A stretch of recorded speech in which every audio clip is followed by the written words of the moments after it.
সুন্দরবনের একেবারে গভীরে আছে এক রহস্যময় জায়গা, লোকজন যাকে বলে কালাবন।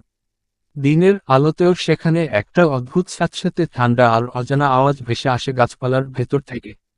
অনেক বছর আগে এই কালাবনে হারিয়ে গিয়েছিল এক কাঠুরে, নাম ছিল হরিপদ। বলা হয় সে জঙ্গলে গিয়েছিল গাছ কাটতে, কিন্তু আর কোনোদিন ফিরে আসেনি। খুঁজে পাওয়া যায়নি তার দেহ। তারপর থেকেই কালাবন এলাকায় কেউ গেলেই কিছু অদ্ভুত ঘটনা ঘটতে শুরু করে। একবার তিনজন তরুণ অভিযাত্রী, সুমন, রাজু আর দীপ্ত, সাহস করে ঢুকে পড়ল কালাবনে। তারা ঠিক করেছিল রাতটা কাটাবে বনেই। তাঁবু খাটিয়ে বসে গেল আগুন জ্বালিয়ে।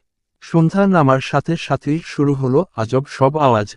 মনে হচ্ছিল কেউ যেন গাছের ফাঁক দিয়ে তাকিয়ে আছে। রাত যত বাড়ে ততই গাঢ় হতে থাকে সেই অনুভূতি। হঠাৎ দীপ্ত চেঁচিয়ে উঠল, দেখেছ, ওই গাছটার নিচে কেউ দাঁড়িয়ে আছে। সুমন আর রাজু ছুটে গেল সেই দিকেই।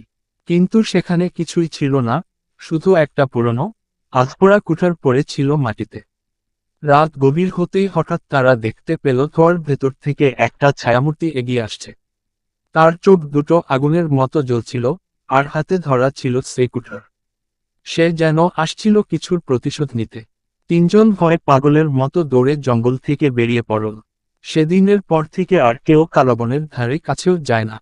কিন্তু লোকমুখে আজও শোনা যায়, পূর্ণিমার রাতে জঙ্গলের ভিতর থেকে ভেসে আসে কাঠ কাটার শব্দ আর এক ঘুরে বেড়ানো ভূতের হাহাকার।